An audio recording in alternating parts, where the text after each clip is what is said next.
Karyogamy. രണ്ടാമത്തെ വാക്ക് അങ്ങോട്ട് എഴുതാം. കാരിയോഗമി. മൂന്നാമത്തേത്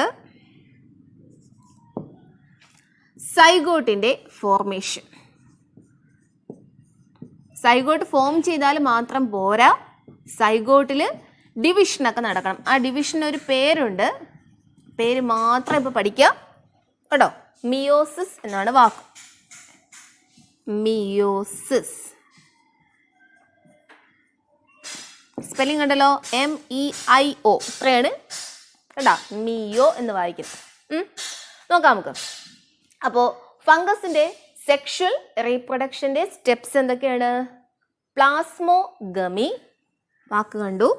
രണ്ടാമത്തേത് കാരിയോഗമി. ദെൻ മൂന്നാമത്തെ എന്താണ്? സൈഗോട്ട് ഫോം ചെയ്യണം. സൈഗോട്ടിൻ്റെ മലയാളം നമുക്കറിയാം. എന്താണ് സൈഗോട്ടിൻ്റെ മലയാളം? സിക്താണ്ഡം എന്ന് പഠിച്ചിട്ടില്ലേ? സൈഗോട്ട്, സിക്താണ്ഡം കേട്ടിട്ടുണ്ടല്ലേ? അപ്പോൾ സൈഗോട്ട് ഫോം ചെയ്യുന്നു. എന്നിട്ട് ഈ സൈഗോട്ടിൽ എന്ത് നടക്കുന്നു? കോശ വിഭജനം, സെൽ ഡിവിഷൻ നടക്കുന്നു. ആ സെൽ ഡിവിഷന് പറയുന്ന പേരാണ് നമ്മൾ എഴുതിയേക്കുന്നത് മിയോസിസ്. ഇതിൻ്റെ മലയാളം ഊനഭംഗം എന്ന് പറയും. 10ാം ക്ലാസ്സിൽ പഠിച്ചിട്ടുണ്ടോ? ക്രമഭംഗം, ഊനഭംഗം, മൈറ്റോസിസ്, മിയോസിസ്. ഓക്കെ, തൽക്കാലം പേര് മാത്രം അവിടെ നിൽക്കട്ടെ. അപ്പോൾ ഈ 3 ടേംസ് എന്ന് പറഞ്ഞേ: പ്ലാസ്മോഗമി, കാരിയോഗമി, സൈഗോട്ട് ഫോർമേഷനും സൈഗോട്ടിൻ്റെ ഡിവിഷനും, മിയോസിസ് എന്ന് പറയുന്ന ഡിവിഷൻ. ഇനി എന്താണ് ഈ 3 കാര്യങ്ങൾ? അവസാനത്തിനെ കുറിച്ച് നമുക്കൊന്നും പറയാനില്ല, ഇത് തന്നെയാണ്. അതായത് സൈഗോട്ട്, സിക്താണ്ഡം എന്ന് പറയുന്ന ഒരു കോശം ഉണ്ടാവുന്നു, ഒരു സെല്ലുണ്ടാവുന്നു. അതിൽ സെൽ ഡിവിഷൻ നടന്നിട്ട് അത് എന്താ ഭ്രൂണമൊക്കെ ആകുമെന്ന് നമ്മൾ പറയും. അതായത് എംബ്രിയോ എന്നൊക്കെ ഒരു വാക്ക്. പക്ഷേ ഇവിടെ എംബ്രിയോ അല്ല നമ്മൾ പറയുന്നത്. മിയോസിസ് നടന്നിട്ട് സ്പോർട്സ് ആണ് ഉണ്ടാവുന്നത്. നേരത്തെ നമ്മൾ ഈ വാക്ക് പറഞ്ഞ ഓർമ്മയുണ്ടോ? സെക്ഷൽ സ്പോർട്സ്, അസെക്ഷൽ സ്പോർട്സ് എന്നൊക്കെ പറഞ്ഞില്ലേ? അത് അവിടെ ഉണ്ടാവും. അപ്പോൾ ഇത് രണ്ടെണ്ണം നമുക്കൊന്ന് അറിയണം: പ്ലാസ്മോഗമിയും കാരിയോഗമിയും. പ്ലാസ്മോ എന്ന വാക്ക് ഇതിൽ ആദ്യത്തെ എവിടെ വരെ നോക്കിയേ? പ്ലാസം എന്നൊരു വാക്ക് നമുക്ക് ഇവിടെ കിട്ടത്തില്ലേ? പ്ലാസം ഇല്ലേ? എന്തെങ്കിലും ഈ പ്ലാസം എന്ന് പറയുന്ന സംഭവം നമ്മൾ പഠിച്ചിട്ടുണ്ടോ? സെല്ലുമായിട്ട് ബന്ധപ്പെട്ട്, നമ്മളെ കോശവുമായിട്ട് ബന്ധപ്പെട്ട് പ്ലാസം എന്ന അവസാനിക്കുന്ന എന്തെങ്കിലും പേര് നമ്മൾ കേട്ടിട്ടുണ്ടോ? ഒന്ന് ഓർത്ത് നോക്കിയേ. പ്ലാസം, പ്ലാസം എന്തോ ഒരു പ്ലാസം ഓർമ്മ വന്നല്ലേ? അതേ പ്ലാസം തന്നെയാണ്. എന്ത് പ്ലാസം? സൈറ്റോപ്ലാസം. കോശദ്രവ്യം, കോശത്തിനകത്ത് കാണുന്ന ജെല്ല് പോലത്തെ ഫ്ലൂയിഡിനെ വിളിക്കുന്ന പേരാണ് ദ്രാവകം, സൈറ്റോപ്ലാസം. വേറൊരു വാക്കും കേട്ടിട്ടില്ലേ? പ്രോട്ടോപ്ലാസം. ഇങ്ങനെയും കേട്ട് കാണും. സൈറ്റോപ്ലാസത്തിനെ വിളിക്കുന്ന മറ്റൊരു പേരാണ് എന്ത്? പ്രോട്ടോപ്ലാസം. ഇങ്ങനെയൊക്കെ പഠിച്ചിട്ടുണ്ട് അല്ലേ? അപ്പോൾ സൈറ്റോപ്ലാസവും പ്രോട്ടോപ്ലാസവും തമ്മിലുള്ള വ്യത്യാസം എന്താണെന്ന് ചുമ്മാ ഒന്ന് അറിഞ്ഞു വെച്ചേക്കോ. അതായത് ഒരു കോശമാണെങ്കിൽ ഇത് നമ്മുടെ ന്യൂക്ലിയസ്, മർമ്മവുമാണെങ്കിൽ ഇതിനകത്ത് നിറയെ എന്ത് കാണും? എന്തോ ഒരു ഫ്ലൂയിഡ് ഇങ്ങനെ കാണും അല്ലേ? ഒരു ദ്രാവകം കാണും. ആ ദ്രാവകത്തിനെ, ഫ്ലൂയിഡിനെ വിളിക്കുന്ന പേരാണ് നമ്മളിവിടെ പറഞ്ഞേക്കുന്നത്. ഏതാണ്? സൈറ്റോപ്ലാസം. ഈ സൈറ്റോപ്ലാസത്തിൽ ന്യൂക്ലിയസ്, മർമ്മം കൂടി ചേർത്ത് നമ്മൾ പറയണത്. അതായത് സൈറ്റോപ്ലാസം വിത്ത് ആര്? ന്യൂക്ലിയസ് ഈസ് കാൾഡ് ഇതായത് പ്രോട്ടോപ്ലാസം. കേട്ടോ? പക്ഷെ നമ്മൾ എളുപ്പത്തിന് ഇങ്ങനെ ഒന്നും പറയത്തില്ല. സൈറ്റോപ്ലാസം അല്ലെങ്കിൽ എന്ത്? പ്രോട്ടോപ്ലാസം. ഇങ്ങനെ എളുപ്പം പറയുന്നു. പക്ഷെ നമ്മൾ ഇനി ഒന്ന് പഠിച്ചു വെച്ചേക്കണം. ചെറിയൊരു വ്യത്യാസമുണ്ട് ഇത് രണ്ടെണ്ണവും തമ്മിൽ. എന്താണ്? സൈറ്റോപ്ലാസം എന്ന് പറയുന്നത് ഈ ഫ്ലൂയിഡിനെ മാത്രം വിളിക്കുന്ന പേരാണ് കോശദ്രവ്യം അല്ലെങ്കിൽ സൈറ്റോപ്ലാസം. പ്രോട്ടോപ്ലാസം എന്ന് പറഞ്ഞാൽ ന്യൂക്ലിയസും അതിനകത്ത് വരണം. ന്യൂക്ലിയസിൻ്റെ കൂടെ ആരും കൂടെ? അപ്പോൾ സൈറ്റോപ്ലാസവും ന്യൂക്ലിയസും കൂടി ചേരുന്നതാണ് ഇത് പ്രോട്ടോപ്ലാസം. ഓക്കെ ആണോ? അപ്പോൾ പ്രോട്ടോപ്ലാസത്തിൽ നിന്നും ന്യൂക്ലിയസിനെ ഒഴിവാക്കിയാൽ എന്ത് പേര് കിട്ടും? സൈറ്റോപ്ലാസം എന്ന് കിട്ടും. ഇപ്പോൾ പിടികിട്ടിയല്ലോ.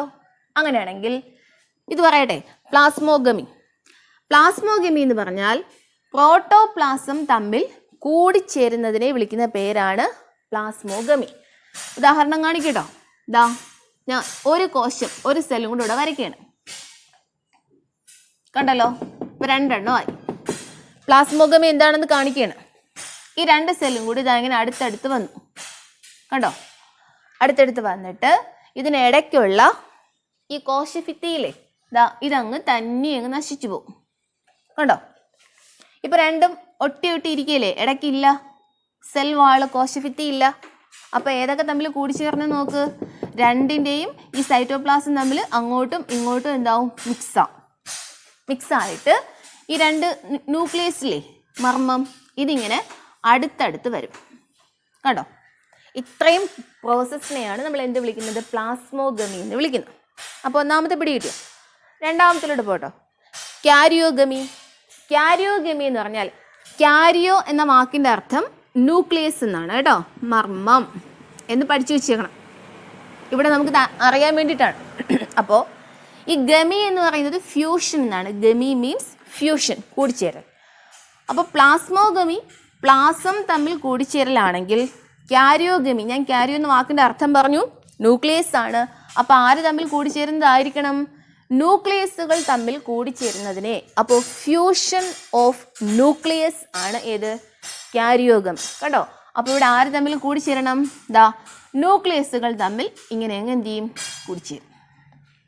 അപ്പോൾ രണ്ട് ഗമിയായ പ്ലാസ്മോഗമി കഴിഞ്ഞു, ഏതും കഴിഞ്ഞു, ക്യാരിയോഗമിയും കഴിഞ്ഞു.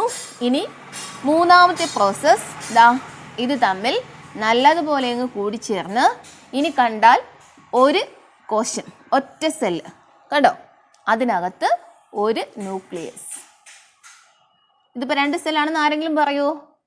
ഇല്ല, നമുക്കറിയാമായിരുന്നു ഇത് എത്ര സെല്ലാണ്, 2 സെല്ലാണെന്ന് അറിയാം അല്ലേ. പക്ഷെ ഇപ്പം കണ്ടാൽ എങ്ങനെ ഇരിക്കും? ഒരു സെല്ലും ഒരു ന്യൂക്ലിയസും. ഇതാണ് ഏത് പേരിൽ അറിയപ്പെടുന്നത്? സൈഗോട്ട്. കണ്ടോ? അപ്പോൾ 2 സെല്ലുകൾ കൂടിച്ചേർന്ന ഒറ്റ സെല്ലായത് കണ്ടോ. അപ്പോൾ ഒന്നുകൂടെ നമുക്ക് നോക്കാം. അപ്പോൾ ഫംഗസിൻ്റെ സെക്ഷൽ റീപ്രൊഡക്ഷൻ്റെ സ്റ്റെപ്സ് ആണ് നമ്മൾ പറഞ്ഞത്. പ്ലാസ്മോഗമി, ക്യാരിയോഗമി, സൈഗോട്ടിൻ്റെ ഫോർമേഷൻ. എന്നിട്ട് എന്ത് നടക്കണം? ഇതിൽ ഡിവിഷൻ നടക്കണം അല്ലേ. സൈഗോട്ട് ഇങ്ങനെ ഒരുപാടായിട്ട് ഇങ്ങനെ എന്ത് ചെയ്യും? മുറിഞ്ഞു പോകും. കണ്ടോ? ഇങ്ങനെ സെൽ ഡിവിഷൻ നടന്നിട്ട് ഇത് ഓരോരോ കൊച്ചു കഷ്ണങ്ങളായിട്ട് മാറും. ഇതിന് ഓരോന്നിനെയും നമ്മൾ വിളിക്കുന്ന പേര് സ്പോർസ് എന്ന് വിളിക്കും. ഓക്കെ, അപ്പോൾ ഒന്നുകൂടെ ടേം: പ്ലാസ്മോഗമി, ക്യാരിയോഗമി, സൈഗോട്ട് ഫോർമേഷനും പിന്നെ സൈഗോട്ടിൽ എന്ത് നടക്കണം? മിയോസിസ്, ഊനഭംഗം, സെൽ ഡിവിഷൻ നടന്ന് സ്പോർസ് ഉണ്ടാവും. ഇതിൽ പ്ലാസ്മോഗമി എന്ന് പറഞ്ഞാൽ ആരുടെ ഫ്യൂഷൻ? ആര് തമ്മിൽ കൂടിച്ചേരണം? Fusion of protoplasm. അഥവാ പ്രോട്ടോപ്ലാസം എന്ന വാക്ക് മറന്നു പോയാൽ ഏത് വാക്ക് തന്നെ പറയാം? സൈറ്റോപ്ലാസം പറയാം, തെറ്റല്ല. അടുത്തത് ക്യാരിയോഗമിയോ? Fusion of nucleus. ഓക്കെ, അപ്പോൾ ഇത്രയുമാണ് ഫംഗസിൻ്റെ സെക്ഷൽ റീപ്രൊഡക്ഷൻ്റെ സ്റ്റെപ്സ്. അപ്പോൾ നോക്കിയേ, അടുത്ത രണ്ട് ടേംസും കൂടെ കണ്ടോ. ഞാൻ ഇവിടെ അസോസിയേഷൻ എഴുതിയേക്കുന്നുണ്ടോ? ഇതിനെ നമുക്ക് റിലേഷൻഷിപ്പ് എന്ന് പറയാം, ബന്ധം. ആരൊക്കെ തമ്മിലുള്ള 2 ബന്ധങ്ങൾ പറയുമ്പോൾ 2 അസോസിയേഷൻ. ആ ബന്ധങ്ങൾ നമ്മൾ നോക്കിയാൽ ആദ്യം ഞാൻ പേരൊന്ന് വായിക്കാം. ആദ്യത്തേത് ലൈക്കൻ എന്നാണ് വായിക്കുന്നത്. ലൈക്കൻ എന്ന് വായിക്കാം, ലിക്ചൻ എന്ന് വായിക്കാം. ഇത് 2 രീതിയിൽ വായിക്കാൻ പഠിക്കുക. ഇതിൽ ഏതാണ് ഇഷ്ടപ്പെടുന്നത് ആ രീതിയിൽ വായിക്കുക. കണ്ടോ ആദ്യത്തെ വാക്ക്. അല്ലെങ്കിൽ എന്ത് വായിക്കണം? ഇങ്ങനെ. അപ്പം എനിക്ക് തോന്നുന്നു സാധാരണ നമ്മൾ ഈ ഒരു വാക്കാണ് പറയുന്നത്. കണ്ടോ, ലൈക്കൻ. അപ്പം നമുക്കും അത് മതി തൽക്കാലം. മറ്റേ വാക്ക് അത് വേണമെങ്കിൽ അതിങ്ങനെയൊക്കെ ആണ് എന്ന് ഓർത്ത് വെച്ചിരുന്നാൽ മതി. ഓക്കെ, ശരി. രണ്ടാമത്തേതിനെ പറയുന്നത് മൈക്കോറൈസ എന്നാണ് പറയുന്നത്. അപ്പോൾ ലൈക്കൻസും മൈക്കോറൈസ നോക്കാം. എന്താണ് ലൈക്കൻ? ആൽഗയും ഫംഗസും തമ്മിലുള്ള അസോസിയേഷനെ വിളിക്കുന്ന പേരാണ് ലൈക്കൻസ്. ആൽഗ പായലാണെന്നറിയാലോ, ഫംഗസ് നമ്മളിപ്പോൾ പഠിച്ചുകൊണ്ടിരിക്കുകയാണ്. അപ്പോൾ പായൽ വിഭാഗത്തിൽപ്പെടുന്ന അല്ലെങ്കിൽ ആൽഗകൾ, ചെടികൾ എന്ന് ഞാൻ പറയുന്നില്ല. ഓക്കെ, ആൽഗകളും ഫംഗസും തമ്മിലുള്ള association between algae and fungi called. Fungus ഏകവചനമാണ് കേട്ടോ, ഫഞ്ചൈ എന്ന് പറയുമ്പം ബഹുവചനമാണ്. ഇതിൻ്റെ ഏകവചനം പറയുന്നത് ഫംഗസ്, ഒരെണ്ണമേ ഉള്ളെങ്കിൽ. ഇനി രണ്ടാമത്തെ നോക്കിയേ, മൈക്കോറൈസ. ഇതിലും ആരുണ്ട്? ഫഞ്ചൈ, ഫംഗസ് ഉണ്ട്. കേട്ടോ, ആര് മാറി? ആൽഗകൾക്ക് പകരം റൂട്ട്സ് ഓഫ് ഹയർ പ്ലാന്റ്സ്, വലിയ വലിയ ചെടികളുടെ വേരുകളിൽ ആര് കാണപ്പെടും? ഫംഗസ് കാണപ്പെട്ടാൽ ഈ അസോസിയേഷനെ വിളിക്കുന്ന പേരാണ് മൈക്കോറൈസ. അപ്പോൾ ഒന്നുകൂടി, lichen, mycorrhiza. The lichen association between algae and fungi. Then മൈക്കോറൈസയോ association between fungi and roots of higher plants. ഇനി എന്താണ് രണ്ടിൻ്റെയും ഉദ്ദേശം? ചുമ്മാ ഇങ്ങനെ ഒരു അസോസിയേഷൻ അങ്ങ് ഉണ്ടായാൽ മതി? അല്ല. ലൈക്കൻസിനെ അറിയപ്പെടുന്ന പേര് പൊല്യൂഷൻ ഇൻഡിക്കേറ്റേഴ്സ് എന്നാണ് പറയുന്നത്. മലിനീകരണത്തിൻ്റെ സൂചകങ്ങൾ ഇതാണ് ആര്? ലൈക്കൻസ്.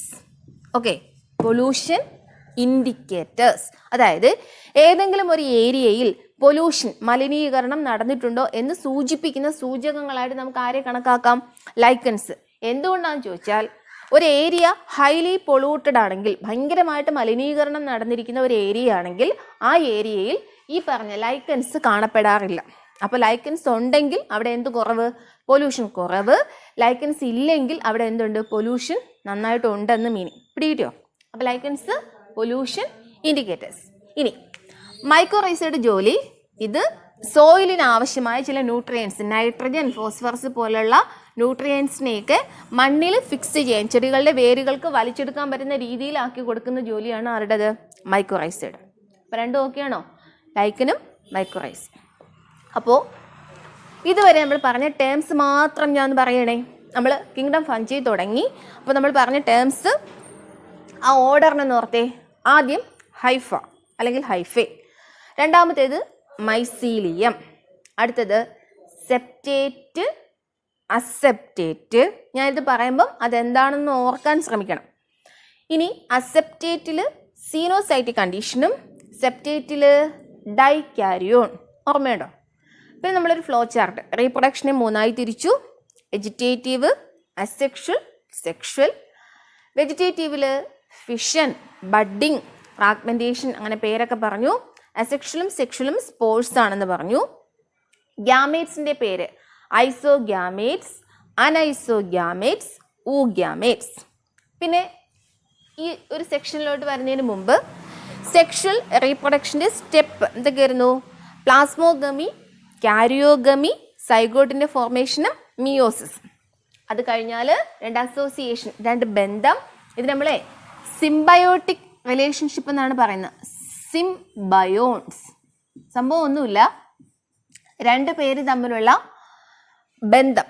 ആ റിലേഷൻഷിപ്പിൽ രണ്ടു പേർക്കും തുല്യമായിട്ട് അങ്ങോട്ടും ഇങ്ങോട്ടും എന്തെങ്കിലും തരത്തിലുള്ള ലാഭം, നേട്ടം, ബെനിഫിറ്റ് കിട്ടിയാൽ അത്തരം റിലേഷൻ നമ്മൾ പറയുന്നവരാണ് സിംബയോൺസ്. ഒരു പാല വിട്ടാൽ അങ്ങോട്ടും ഇങ്ങോട്ടും, അതാണ് ഉദ്ദേശിക്കുന്നത്. അപ്പോൾ ഈ പേരും കൂടെ ഓർത്ത് വെച്ചിരിക്കണേ, സിംബയോൺസ്. അപ്പോൾ സിംബയോൺസിൻ്റെ രണ്ട് എക്സാമ്പിളാണ് ആരൊക്കെ? ലൈക്കനും മൈക്കോ റൈസയും. ഈ ബന്ധങ്ങൾ ആരൊക്കെ തമ്മിലാണെന്നും കൂടെ നോക്കി വെച്ചേക്കണം. ഓക്കെ, അപ്പോൾ ഒന്നുകൂടെ നോക്കിയേ. Haifa, long slender thread like structures. Mycelium, network of hyphae. Coenocytic hyphae, multi nucleated hyphae. Cell wall, അത് നമ്മൾ പറയാൻ വിട്ടുപോയൊരു കാര്യമാണ് കേട്ടോ. അതായത് ഫംഗസിൻ്റെ സെൽവാൾ നിർമ്മിച്ചിരിക്കുന്നത്, കോശഭിത്തി നിർമ്മിച്ചിരിക്കുന്നത് രണ്ട് വസ്തുക്കൾ കൊണ്ടാണ്. ഒന്ന് കൈറ്റിൻ, അതൊന്ന് വായിക്കാൻ പഠിക്കുക. CHITIN, ചിറ്റിൻ എന്ന് ചില സ്ഥലത്ത് വായിക്കുന്നുണ്ട്, കൈറ്റിൻ എന്നും വായിക്കുന്നുണ്ട്. അപ്പോൾ ഇതിൽ ഏതാണ് പറയുന്നതെങ്കിലും അതിനെ ശരിയാണ് എന്നങ്ങ് വിചാരിക്കണം. അപ്പോൾ chitin and polysaccharides. Okay, polysaccharide എന്ന പേരെ കേട്ടിട്ടില്ലേ? ഷുഗർ മോളിക്യൂൾ, ഗ്ലൂക്കോസിൻ്റെ തന്മാത്രകൾ എന്നൊക്കെ പറഞ്ഞ് പഠിച്ചിട്ടുണ്ട്. അപ്പോൾ കെമിസ്ട്രി അധ്യാപകരോട് ചോദിച്ചാൽ അത് വിശദമായിട്ട് പറഞ്ഞു തരും പോളിസാക്രൈഡ് എന്താണ്. അടുത്തത് septate, cross wall present. Aseptate, cross wall absent. Lichen, association of fungi and algae. Mycorrhiza, association of fungi and roots of higher plants. രണ്ടാമത്തെ നോക്കിയേ, റീപ്രൊഡക്ഷൻ്റെ ഒരു ടേബിളാണ് കാണിച്ചിരിക്കുന്നത്. റീപ്രൊഡക്ഷനെ മൂന്നായി തിരിച്ചു. Vegetative, asexual, sexual. വെജിറ്റേറ്റീവിൽ എന്തൊക്കെ വരും? Fragmentation, fission, budding. അസെക്ഷലിലും സെക്ഷലിലും സ്പോർട്സ് മാത്രമാണ്. അപ്പോൾ അതും വലിയ പ്രശ്നമില്ലല്ലോ. ഇനി സെക്ഷൽ റീപ്രൊഡക്ഷൻ്റെ സ്റ്റെപ്സ് ആണ് plasmogamy, karyogamy, meiosis in zygote. അത് ഞാൻ എടുത്ത് പറയേണ്ട കാര്യമില്ലല്ലോ. ഫ്യൂഷൻ ഓഫ് പ്രോട്ടോപ്ലാസം അല്ലെങ്കിൽ cytoplasm, plasmogamy. Fusion of nucleus, karyogamy. മൂന്നാമത്തെ സ്റ്റെപ്പ് അങ്ങനെ തന്നെ. സൈഗോട്ടിന് എന്ത് നടക്കുന്നു? സെൽ ഡിവിഷൻ, മിയോസിസ് നടക്കുന്നു. ഇനി ഡൈകാരിയോൺ എന്ന് പറയുന്നൊരു കണ്ടീഷൻ, 2 ന്യൂക്ലി പെർ സെൽ, അതാണ് ഡൈകാരിയോൺ. അത്തരം phase, such phase is called dikaryophase. Phase എന്ന് പറഞ്ഞാൽ അങ്ങനത്തെ ഒരു അവസ്ഥ എന്നാണ് അർത്ഥം കേട്ടോ. അപ്പോൾ ഡൈകാരിയോ ഫേസ് എന്ന് പഠിച്ചു വെച്ചിരുന്നാൽ മതി. അപ്പോൾ നോക്കിയേ, ഫംഗസിൻ്റെ ഹൈഫയാണ് നമ്മൾ ഈ കാണുന്നത്. നമ്മൾ നേരത്തെ ഒരു പടമൊക്കെ വരച്ചില്ലേ? അപ്പോൾ ഇതാ നല്ല വൃത്തിയായിട്ട് കാണാൻ പറ്റും. ഇതാ ഹൈഫ കണ്ടോ? ഇതിൻ്റെ ഇടയ്ക്കിടയ്ക്ക് ഇതാ ഇതുപോലെ സെപ്റ്റം എന്നടയാളപ്പെടുത്തിയിരിക്കുന്നുണ്ട്. ഇതാ സെപ്റ്റം, ഇതാ ഇതാണേ, കണ്ടോ? ശരി. ഇനി ഇടയ്ക്ക് വാക്യൂൾ എന്നൊക്കെ എഴുതിയിട്ടുണ്ട്. സാധാരണ സെല്ലിൽ കാണുന്ന പോലെ ഗോൾഗി അപ്പാരറ്റസ് നമ്മൾ പഠിച്ചിട്ടില്ലേ, ഗോൾഗി ബോഡികൾ, ഗോൾഗി എന്നൊക്കെ. അതുപോലെ വെളിയിൽ പുറമേ ആയിട്ട് എന്ത് കാണാം? Plasma membrane. എന്തുകൊണ്ട് പ്ലാസ്മ മെംബ്രെയിൻ? കോശസ്തരം കാണാം. പിന്നെ സെൽ വാൾ, കോശഭിത്തിയുണ്ട്. അതുപോലെ മൈറ്റോകോൺട്രിയ ഉണ്ട്. ലിപ്പിഡ്, കൊഴുപ്പ് അടങ്ങിയ വസ്തുക്കൾ കാണുന്നു. കണ്ടോ, ന്യൂക്ലിയസ്.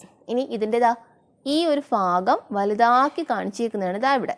കേട്ടോ, നല്ല വൃത്തിയായിട്ട് കാണാൻ പറ്റുന്നുണ്ടല്ലോ, ഫംഗസിൻ്റെ ഹൈഫ. ഓക്കെ, അപ്പോൾ ഇതാ ഈ കാണിച്ചിരിക്കുന്നത് മൈസീലിയമാണ്. പക്ഷേ അത് എന്താണെന്ന് പെട്ടെന്ന് നോക്കുമ്പോൾ നിങ്ങൾക്ക് മനസ്സിലാവത്തില്ല. മൈസീലിയം എന്ന് പറയുന്നത് ഈ കാണിച്ചിരിക്കുന്നത് ഈ നമ്മൾ ഓരോ അവശിഷ്ടങ്ങളൊക്കെ കിടന്ന് അഴുകുമല്ലോ, സസ്യങ്ങളുടെയും ജന്തുക്കളുടെയോ അങ്ങനെ അവശിഷ്ടങ്ങളൊക്കെ കിടന്ന് അഴുകത്തില്ലേ, ഈ അഴുകുന്ന സ്ഥലത്ത് അത് അഴുകുന്നതിൻ്റെ പുറത്ത് നമ്മൾ നോക്കിയാൽ പൂപ്പ് പിടിച്ച പോലെ ഇങ്ങനെ നല്ല വെളുത്ത കളറിലോ ചെറിയൊരു മഞ്ഞ പോലത്തെ കളറിലൊക്കെ പൂപ്പ് പിടിച്ചിരിക്കുന്ന പോലെ ഇങ്ങനെ കിടക്കുന്നതാണ് അതിന് പുറമേ ആയിട്ട്. അപ്പോൾ ഇവിടെ ഒരു വെള്ള കളർ പോലെയാണ് കാണിച്ചിരുന്നത്. ഈ വെളുത്ത കളറിൽ കാണിച്ചിരിക്കുന്ന മൊത്തം പൂപ്പ് പിടിച്ച പോലെ കിടക്കുകയാണ്. ഇതിനെയാണ് നമ്മൾ എന്ത് വിളിക്കുന്നത്? മൈസീലിയം എന്ന് വിളിക്കുന്നത്. അപ്പോൾ ഇത് ഇപ്പോൾ നോക്കുമ്പോൾ കുഞ്ഞു സാധനങ്ങളാണ്. ഇത് മൈക്രോസ്കോപ്പിൽ എടുത്ത് വെച്ച് നോക്കിയാൽ നമ്മൾ നേരത്തെ ഹൈഫയുടെ പടം കണ്ടില്ല, അതുപോലെ വലുതായിട്ട് നമുക്ക് കാണാൻ പറ്റും. ഓക്കെ, മൈസീലിയം കണ്ടല്ലോ. ഇതായി കാണുന്ന രണ്ട് പിക്ചർ കണ്ടല്ലോ, എ എന്നും ബി എന്നും രണ്ട് പിക്ചർ കാണാം. അല്ല എ കാണിച്ചിരിക്കുന്നതാണ് നമ്മൾ സെപ്റ്റേറ്റ് ഹൈഫ എന്ന് പറഞ്ഞില്ലേ. ഇതാ ഇടയ്ക്ക് നല്ല വൃത്തിയായിട്ട് സെപ്റ്റം കാണുമല്ലോ, ക്രോസ് വാള് കണ്ടോ, ഓരോന്നിലും ന്യൂക്ലിയസും ഉണ്ട്. അപ്പോൾ ഇത് സെപ്റ്റേറ്റ്. രണ്ടാമത്തേത് ഇത് അസെപ്റ്റേറ്റ്. നോക്കിയേ, ഇടയ്ക്ക് എവിടെയെങ്കിലും ആ സെപ്റ്റം ക്രോസ് വാൾ എന്ന് പറയുന്ന സാധനം ഉണ്ടോ? ഇല്ലല്ലോ. അപ്പോൾ ഇതാണ്. അപ്പോൾ ന്യൂക്ലിയസ് പക്ഷേ ഇതിനകത്തുള്ള പോലെ തന്നെ ഇവിടെ ഉണ്ട്. രണ്ടും തമ്മിൽ ഒറ്റ വ്യത്യാസം എന്താണ്?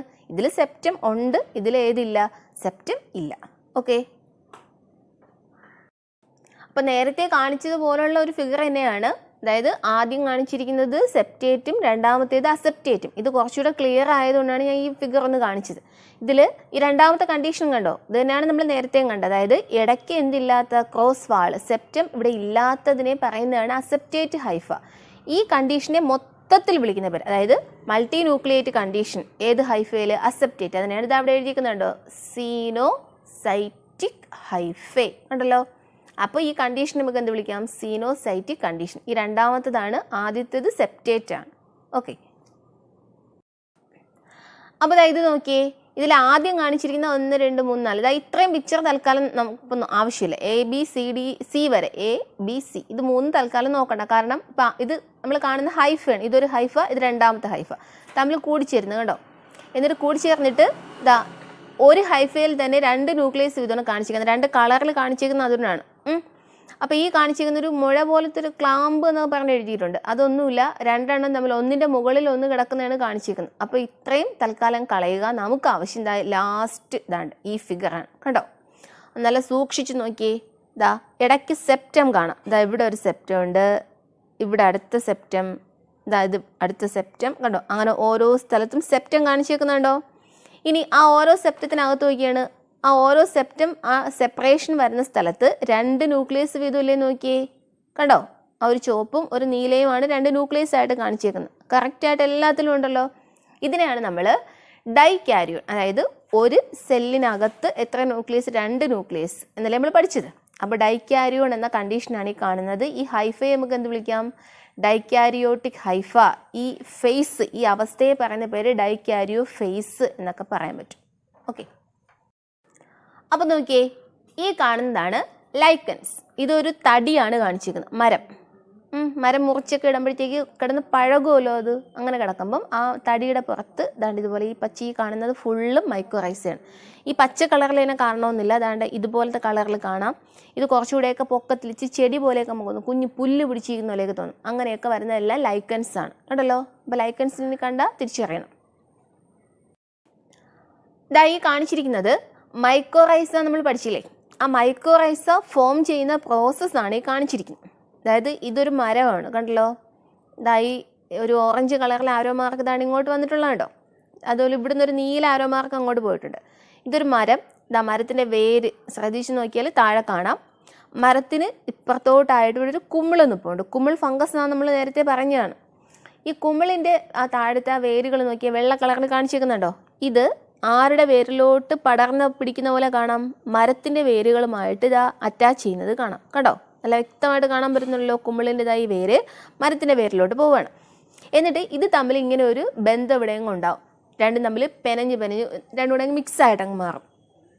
ഈ ഒരു അസോസിയേഷനെയാണ് നമ്മൾ എന്ത് പറയുന്നത്, മൈക്കോറൈസ എന്ന് പറയുന്നത്.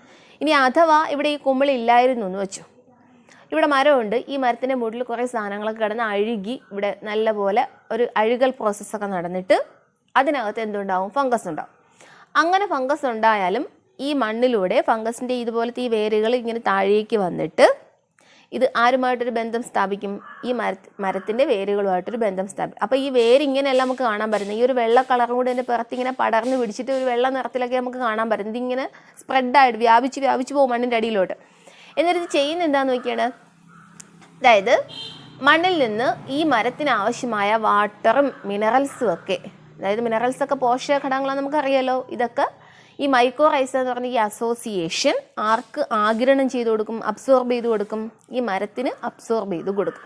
അപ്പോൾ സാധാരണഗതിയിൽ മരം വളരുന്നതിനേക്കാളും നല്ല ഫലഭൂയിഷ്ടമായിട്ട് ഏത് ബന്ധം ഉണ്ടെങ്കിൽ ഈ മൈക്കോറൈസ എന്ന് പറഞ്ഞ ബന്ധം ഇതിൻ്റെ റൂട്ടിലുണ്ടെങ്കിൽ നന്നായിട്ട് ഈ മരം എന്ത് ചെയ്യും, വളരും. പിടികിട്ടിയോ? ഇതാ ഈ കാണുന്നതാണ് മൈക്കോറൈസ. നമുക്ക് യഥാർത്ഥത്തിൽ നേരത്തെ നമ്മൾ അതിൻ്റെ ഒരു കാർട്ടൂൺ പോലത്തെ ഒരു പിക്ചറാണ്. ഇതാണ് ഈ വെളുത്ത കളറിൽ കാണുന്നതുണ്ടോ വേരിൽ, ഇതാണ് മൈക്കോറൈസ എന്ന് പറയുന്ന സംഗതി. അപ്പോൾ ഇനി വേരൊക്കെ ചെടിയൊക്കെ പുഴുതു നോക്കുമ്പം വേരൊക്കെ ഒന്ന് ശ്രദ്ധിച്ചോളണം. ഇതുപോലെ വെള്ള കളറിലൊക്കെ വേരിൽ കാണുന്നെങ്കിൽ അത് മൈക്കോറൈസ ആണെന്ന് മനസ്സിലാക്കിക്കോളണം കേട്ടോ. ശരി, അപ്പോൾ ഇന്നത്തെ നമ്മുടെ ക്ലാസ് ഇവിടെ വൈൻഡപ്പ് ചെയ്യാണ്. അപ്പോൾ ഇന്ന് പഠിച്ച കാര്യങ്ങൾ ഒന്നുകൂടെ ഒന്ന് ഓർമ്മിപ്പിക്കുന്നു. അപ്പോൾ നമ്മൾ പഠിച്ചു തുടങ്ങിയത് എന്തായിരുന്നു, കിങ്ഡം ഫഞ്ചയാണ് പഠിച്ചു തുടങ്ങിയത്. അപ്പോൾ അതിൽ നമ്മൾ ഇതുവരെ കേൾക്കാത്ത കുറേ പുതിയ വാക്കുകളൊക്കെ നമ്മളിന്ന് കേട്ടു അല്ലേ. ആ വാക്കൊക്കെ ഒന്ന് ഓർക്കാനായിട്ടൊന്ന് ശ്രമിക്കണം. ഹൈഫ ഓർമ്മ വരുന്നുണ്ടോ? മൈസീലിയ ഓർമ്മ വരുന്നുണ്ടോ?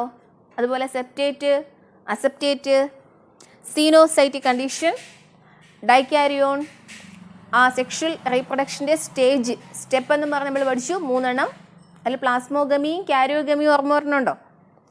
അപ്പോൾ ഏറ്റവും നമുക്ക് അത്യാവശ്യം ഓർക്കേണ്ട കാര്യങ്ങൾ ഇതൊക്കെയാണ്. പിന്നെ കുറേ സ്പോർ എന്നൊക്കെ പറഞ്ഞ് നമ്മൾ പഠിച്ചില്ലേ, അസെക്ഷലും സെക്ഷൽ സ്പോർ, അതുപോലെ വെജിറ്റേറ്റീവ് റീപ്രൊഡക്ഷൻ, അതിൽ വരുന്ന 3 കാര്യങ്ങൾ. എന്നിട്ട് നമ്മൾ ലാസ്റ്റ് 2 അസോസിയേഷൻ പറഞ്ഞു, ലൈക്കൻസ് അതുപോലെ മൈക്കോറൈസ. എന്നിട്ട് അതിൻ്റെ എല്ലാം പിക്ചറൊക്കെ നമ്മൾ നല്ലതായിട്ട് കണ്ടു. അപ്പോൾ ഇത്രയാണ് നമുക്ക് ഫംഗസ് എന്താണെന്ന് ഇനി ആരെങ്കിലും ചോദിച്ചു കഴിഞ്ഞാൽ ഈ വക കാര്യങ്ങളെല്ലാം കൂടി ചേർത്ത് അങ്ങ് പറഞ്ഞു കൊടുക്കണം. ഓക്കെ ആണല്ലോ? അപ്പോൾ ബാക്കി അടുത്ത ക്ലാസ്സിൽ.